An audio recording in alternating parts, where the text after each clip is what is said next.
नमस्कार दोस्तों, स्वागत है आपका हमारे चैनल पर। दोस्तों, लोकसभा चुनाव 2024 की 5 चरणों में वोटिंग खत्म हो चुकी है और छठवें चरण की वोटिंग शुरू होने से पहले अभी एक ताज़ा सर्वे ओपिनियन पोल निकाल कर आया है।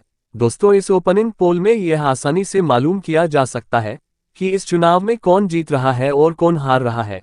क्या फिर से इस बार प्रधानमंत्री नरेंद्र मोदी की बीजेपी पार्टी अपनी सरकार बना पाएगी, या फिर राहुल गांधी पहली बार चुनाव जीतकर बनेंगे भारत के नए प्रधानमंत्री? चलिए जानते हैं आज के वीडियो में। दोस्तों, वीडियो शुरू करने से पहले आपसे विनती है कि यदि आप चैनल पर नए हैं तो चैनल सब्सक्राइब करना बिल्कुल भी ना भूलें, और यदि वीडियो पसंद आए तो वीडियो को लाइक अवश्य करें। तो चलिए दोस्तों, इसी के साथ हम बात करते हैं भारत के सबसे बड़े राज्य उत्तर प्रदेश के बारे में। दोस्तों, उत्तर प्रदेश में लोकसभा की सबसे ज्यादा सीटें हैं। ऐसा माना जाता है कि बीजेपी को यहां पर हराना असंभव है, क्योंकि पिछले लगातार 2 लोकसभा चुनाव में बीजेपी ने उत्तर प्रदेश को भारी मतों से अपने नाम किया है। तो चलिए देखते हैं कि इस बार उत्तर प्रदेश में बीजेपी को कितनी सीटें मिली है। दोस्तों, इस बार उत्तर प्रदेश में बीजेपी पार्टी के खाते में 43 सीटें आने का अनुमान है, तो दूसरी ओर इंडिया गठबंधन के खाते में 38 सीटें आए हैं। दोस्तों, पिछले लोकसभा चुनाव में बीजेपी पार्टी के खाते में लगभग 64 सीटें आई थी, परंतु इस बार उत्तर प्रदेश में बीजेपी का अच्छा प्रदर्शन नहीं रहा है। अखिलेश यादव, जो कि इस बार इंडिया गठबंधन का एक हिस्सा है, जिसके चलते उत्तर प्रदेश में इंडिया गठबंधन 38 सीटें पाने में कामयाब हो गया है। तो दोस्तों, इसी के साथ बात करते हैं भारत के अगले राज्य महाराष्ट्र के बारे में। महाराष्ट्र उत्तर प्रदेश के बाद भारत का सबसे ज्यादा लोकसभा वाला सीटों वाला राज्य है। महाराष्ट्र में लोकसभा की कुल 48 सीटें हैं। शिवसेना, किसके अध्यक्ष उद्धव ठाकरे हैं, वह पहले बीजेपी से जुड़े हुए थे, किसके चलते भाजपा हर बार महाराष्ट्र को जीत लेते थे, परंतु इस बार शिवसेना इंडिया गठबंधन का हिस्सा बन गई है। इसके चलते महाराष्ट्र में बीजेपी का प्रदर्शन खराब हुआ है, तो वहीं दूसरी ओर इंडिया गठबंधन का फायदा हुआ है। दोस्तों, महाराष्ट्र में बीजेपी पार्टी के खाते में मात्र 16 ही सीटें आई हैं, तो वहीं दूसरी ओर इंडिया गठबंधन के खाते में 30 सीटें आने का अनुमान है। दोस्तों, उत्तर प्रदेश की तरह ही महाराष्ट्र में भी बीजेपी की सीटें गिर रही है। तो चलिए इसी के साथ हम बात करते हैं पश्चिम बंगाल राज्य के बारे में। दोस्तों, पश्चिम बंगाल में लोकसभा की कुल 42 सीटें मौजूद है, जिसमें से भारतीय जनता पार्टी के खाते में 8 सीटें आई है, तो वहीं दूसरी ओर इंडिया गठबंधन के खाते में मात्र 2 ही सीटें आ सकी हैं। पश्चिम बंगाल में अक्सर ममता बनर्जी की ही जीत होती आई है। ममता बनर्जी को बंगाल में हराना असंभव है, और इस बार भी ममता बनर्जी की पार्टी टीएमसी के खाते में कुल 33 सीटें आने का अनुमान है। दोस्तों, वैसे तो ममता बनर्जी की टीएमसी पार्टी भी इंडिया गठबंधन का एक हिस्सा ही है, परंतु वे बंगाल में उनके खिलाफ लड़ रही है। तो चलिए दोस्तों, इसी के साथ अब हम बात करते हैं देश के अगले राज्य बिहार के ओपिनियन पोल के बारे में। दोस्तों, बिहार में लोकसभा की कुल 40 सीटें मौजूद है, जिसमें से भाजपा गठबंधन एनडीए के खाते में 15 सीटें आई है, तो वहीं दूसरी ओर इंडिया गठबंधन के खाते में सबसे ज्यादा 24 सीटें आने का अनुमान है। दोस्तों, बिहार में अन्य पार्टी के खाते में मात्र 1 ही सीट आ सकी है।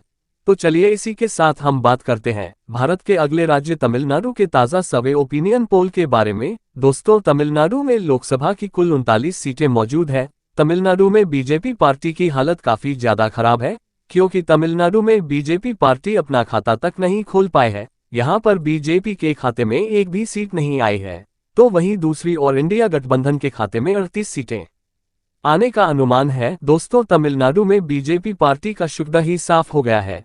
तो चलिए इसी के साथ अब हम बात करते हैं भारत के अगले राज्य मध्य प्रदेश के ओपिनियन पोल के बारे में। दोस्तों, मध्य प्रदेश में लोकसभा के 29 सीटें मौजूद है, जिसमें से नरेंद्र मोदी की बीजेपी पार्टी के खाते में 16 सीटें आई है, तो वहीं दूसरी ओर राहुल गांधी की इंडिया गठबंधन के खाते में 13 सीटें आने का अनुमान लगाया जा रहा है। दोस्तों, पिछले लोकसभा चुनाव में बीजेपी पार्टी ने मध्य प्रदेश की ज्यादा सीटों पर अपना कब्जा किया था, परंतु इस बार वह मात्र 16 ही सीटें अपने नाम कर सकी हैं। तो चलिए दोस्तों, इसी के साथ बात करते हैं भारत के अगले राज्य कर्नाटक के ताज़ा सर्वे ओपिनियन पोल के बारे में। दोस्तों, कर्नाटक में लोकसभा की कुल 28 सीटें मौजूद है। दोस्तों, कर्नाटक में बीजेपी पार्टी और कांग्रेस पार्टी दोनों ही आमने सामने है, और ऐसा माना जाता है कि जब भी ये दोनों पार्टियां आमने सामने की लड़ाई लड़ती है तो अक्सर बीजेपी ही उसमें विजय होती है, परंतु यहाँ पर बीजेपी और इंडिया गठबंधन दोनों ही पार्टियों के खाते में बराबर सीटें जाती हुए नजर आ रही है।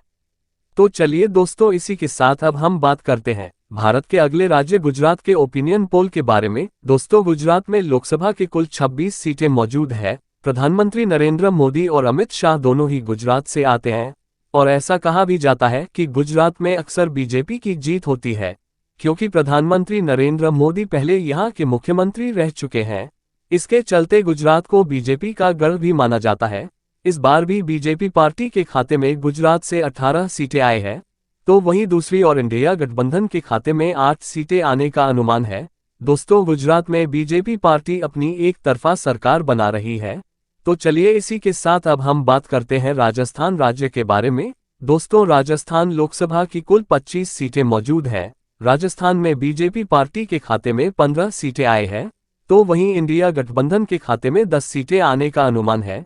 दोस्तों, राजस्थान में भी बीजेपी की सरकार बनती हुई नजर आ रही है। पिछले लोकसभा चुनाव में बीजेपी पार्टी के खाते में राजस्थान से कुल 24 सीटें आई थी, परंतु इस बार बीजेपी को राजस्थान में काफी बड़ा लड़का झेलना पड़ा है। दोस्तों, इसका सबसे बड़ा कारण यह है कि राजस्थान में कुछ दिनों पहले विधानसभा का चुनाव हुआ था, जिसमें भाजपा भारी मतों होते विजय हुई थी, परंतु बीजेपी ने यहां पर किसी अन्य को ही मुख्यमंत्री बना दिया था, जिसके चलते राजस्थान के राजपूत समाजों में बीजेपी के प्रति गुस्सा बढ़ गया था और इसी कारण से उन्होंने इस बार बीजेपी के बदले कांग्रेस को वोट दिया है। तो चलिए दोस्तों, इसी के साथ अब बात करते हैं देश के अगले राज्य आंध्र प्रदेश के बारे में। आंध्र प्रदेश में लोकसभा के कुल 25 सीटें हैं, जिसमें से 8 सीटें बीजेपी पार्टी के खाते में आई हैं, तो वहीं दूसरी ओर 2 सीटें इंडिया गठबंधन के खाते में जाती हुई दिखाई दे रही है। दोस्तों, आंध्र प्रदेश में सबसे ज्यादा सीटें अन्य पार्टी के खाते में गई है। यहाँ पर अन्य पार्टी के खाते में कुल 15 सीटें आने का अनुमान लगाया जा रहा है। तो चलिए दोस्तों, इसी के साथ हम बात करते हैं केरल राज्य के ओपिनियन सर्वे के बारे में। दोस्तों, केरल राज्य में लोकसभा की कुल 20 सीटें हैं। यहाँ पर इंडिया गठबंधन क्लीन स्वीप करते हुए नजर आ रही है।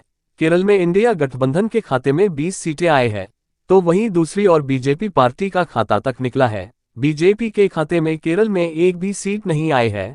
दोस्तों, केरल और तमिलनाडु ऐसे 2 राज्य हैं जहां पर बीजेपी पार्टी अपना खाता तक नहीं खोल सकी है, तो वहीं दूसरी ओर इंडिया गठबंधन के खाते में अधिक सीटें आए हैं। तो चलिए दोस्तों, अब हम बात करते हैं उड़ीसा राज्य के ओपिनियन पोल के बारे में। दोस्तों, उड़ीसा में लोकसभा के कुल 21 सीटें मौजूद है। इसमें से भाजपा गठबंधन एनडीए के खाते में 8 सीटें आई है, तो वहीं दूसरी ओर इंडिया गठबंधन के खाते में 2 सीटें आने का अनुमान है। दोस्तों, उड़ीसा में भी अन्य पार्टी के खाते में सबसे ज्यादा सीटें जाने का अनुमान लगाया जा रहा है। तो चलिए दोस्तों, इसी के साथ अब हम बात करते हैं देश अगर राज्य तेलंगाना के ओपिनियन पोल के बारे में। दोस्तों, तेलंगाना में लोकसभा के कुल 17 सीटें मौजूद है, जिसमें से मात्र 2 ही सीटें भाजपा गठबंधन एनडीए के खाते में आई है, तो वहीं दूसरी और 13 सीटें इंडिया गठबंधन के खाते में जाती हुई दिखाई दे रही है। दोस्तों, तेलंगाना राज्य में भी बीजेपी की हालत काफी ज्यादा खराब दिख रही है। तो चलिए इसी के साथ हम बात करते हैं भारत के अगले राज्य झारखंड के ओपिनियन पोल के बारे में। दोस्तों, झारखंड में लोकसभा के कुल 14 सीटें मौजूद है, जिसमें से बीजेपी पार्टी के खाते में 3 सीटें आए हैं, तो वहीं इंडिया गठबंधन के खाते में 9 सीटें आने का अनुमान लगाया जा रहा है। दोस्तों, झारखंड में अन्य पार्टी के खाते में भी 2 सीटें आए हैं। तो चलिए इसी के साथ हम बात करते हैं भारत के अगले राज्य असम की ओपिनियन पोल के बारे में। दोस्तों, ओडिशा राज्य में लोकसभा की 21 सीटें मौजूद है, जिसमें से भाजपा गठबंधन एनडीए खाते में 8 सीटें आए हैं, तो वहीं दूसरी और इंडिया गठबंधन के खाते में 4 सीटें आने का अनुमान बताया जा रहा है। ओडिशा में अन्य पार्टी के खाते में मात्र 2 ही सीटें आ सकी हैं। तो चलिए इसी के साथ हम बात करते हैं पंजाब राज्य के ओपिनियन पोल के बारे में। दोस्तों, पंजाब में लोकसभा के कुल 13 सीटें मौजूद है। इसमें से इंडिया गठबंधन के खाते में 9 सीटें आए हैं, तो वहीं दूसरी ओर अन्य पार्टी के खाते में 4 सीटें आए हैं। दोस्तों, पंजाब में बीजेपी पार्टी के खाता तक नहीं खुला है। पंजाब में आम आदमी पार्टी है सरकार है और अरविंद केजरीवाल भी इंडिया गठबंधन का एक हिस्सा है, जिसके चलते पंजाब में इंडिया गठबंधन के हाथों में ज्यादा सीटें आई हैं। दोस्तों, अब हम बात करते हैं देश के अगले राज्य छत्तीसगढ़ के ओपिनियन पोल के बारे में। छत्तीसगढ़ में लोकसभा की कुल 11 सीटें मौजूद है, जिसमें से बीजेपी पार्टी के खाते में 6 सीटें आने का अनुमान लगाया जा रहा है, तो वहीं दूसरी ओर मात्र 5 ही सीटें कांग्रेस के खाते में आई है। दोस्तों, छत्तीसगढ़ को बीजेपी पार्टी का गाढ़ माना जाता है, क्योंकि पिछले लोकसभा चुनाव में भाजपा गठबंधन एनडीए के खाते में छत्तीसगढ़ की कुल 9 सीटें आई थी, परंतु इस बार बीजेपी के खाते में मात्र 6 सीटें आई हैं। बीजेपी की सीटें छत्तीसगढ़ में भी काफी ज्यादा गिर चुकी है। तो चलिए इसी के साथ बात करते हैं हरियाणा राज्य के ओपिनियन पोल के बारे में। दोस्तों, हरियाणा में लोकसभा की कुल 10 सीटें मौजूद है, जिसमें से 6 सीटें इंडिया गठबंधन के खाते में आई है, तो दूसरी और 2 सीटें बीजेपी के खाते में आने का अनुमान है। दोस्तों, हरियाणा राज्य को भी बीजेपी का गढ़ माना जाता था। ऐसा कहा जाता था कि हरियाणा में बीजेपी को हराना बहुत मुश्किल है, क्योंकि पिछले लगातार 2 चुनावों में बीजेपी हरियाणा को अपने नाम करती आई है। इसी के साथ अब हम बात करते हैं उत्तराखंड राज्य ओपिनियन पोल के बारे में। दोस्तों, उत्तराखंड में लोकसभा की कुल 5 सीटें मौजूद है, जिसमें से बीजेपी पार्टी के खाते में 4 सीटें आई है, तो वहीं दूसरी ओर इंडिया गठबंधन के खाते में मात्र 1 ही सीट आई है। दोस्तों, उत्तराखंड में बीजेपी की सरकार है, जिसके चलते यहां पर उन्हें काफी ज्यादा सीटें प्राप्त हुई है। तो दोस्तों, इसी के साथ बात करते हैं हिमाचल प्रदेश के ओपिनियन पोल के बारे में। हिमाचल प्रदेश में लोकसभा की कुल 4 सीटें मौजूद है। हिमाचल प्रदेश में दोनों ही पार्टियों के खाते में बराबर सीटें आई है। हिमाचल प्रदेश में बीजेपी के खाते में 2 सीटें आई है, तो वहीं दूसरी ओर इंडिया गठबंधन में के खाते में भी 1 ही सीट जाते हुई दिख रही है। तो चलिए दोस्तों, इसी के साथ हम बात करते हैं गोवा राज्य के ओपिनियन पोल के बारे में। गोवा में लोकसभा की कुल 2 ही सीटें मौजूद हैं, जिसमें से एक सीट दोनों पार्टियों के खाते में जाती हुई दिखाई दे रही है। तो चलिए दोस्तों, इसके साथ बात करते हैं भारत के अगले राज्य मेघालय की ताज़ा सर्वे ओपिनियन पोल के बारे में। मेघालय में लोकसभा के 2 ही सीटें मौजूद है, और यहाँ पर भी दोनों ही पार्टी में खाते में 1 सीट आई है। इसी के साथ बात करते हैं अरुणाचल प्रदेश के ओपिनियन पोल के बारे में। दोस्तों, अरुणाचल प्रदेश में लोकसभा की कुल 2 सीट मौजूद है, और यहाँ पर भी 1 सीट इंडिया गठबंधन खाते में, तो 1 सीट बीजेपी गठबंधन एनडीए के खाते में जाने का अनुमान लगाया जा रहा है। तो चलिए दोस्तों, इसी के साथ अब हम बात करते हैं त्रिपुरा राज्य के ओपिनियन पोल के बारे में। दोस्तों, त्रिपुरा राज्य में लोकसभा की कुल 2 सीटें हैं, और यहाँ की दोनों ही सीटें बीजेपी पार्टी के खाते में जाने का अनुमान लगाया जा रहा है। तो चलिए इसी के साथ अब हम बात करते हैं देश के अगले राज्य मणिपुर के ओपिनियन पोल के बारे में। दोस्तों, मणिपुर में लोकसभा की कुल 2 सीटें हैं, और यहाँ पर इंडिया गठबंधन अपनी सरकार बनाने में कामयाब हो गई है। दोस्तों, इसी के साथ अब हम बात करते हैं मिजोरम के ओपिनियन पोल के बारे में। दोस्तों, मिजोरम में लोकसभा की 1 ही सीट मौजूद है, और यह सीट इंडिया रिलायंस के खाते में जाती हुई दिखाई दे रही है। तो इसी के साथ बात करते हैं सिक्किम के बारे में। सिक्किम में लोकसभा की 1 ही सीट मौजूद है, और यहाँ पर अन्य पार्टी अपनी सरकार बनाने में कामयाब हो गई है।